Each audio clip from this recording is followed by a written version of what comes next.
Now I am going to discuss how to install VLC.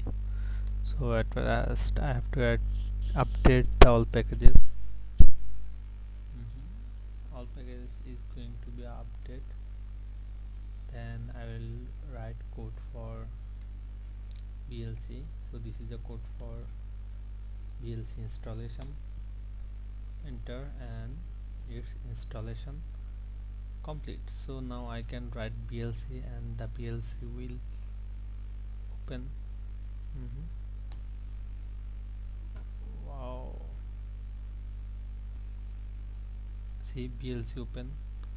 So if I write this code again VLC, so it's open and I can see this VLC media player here also.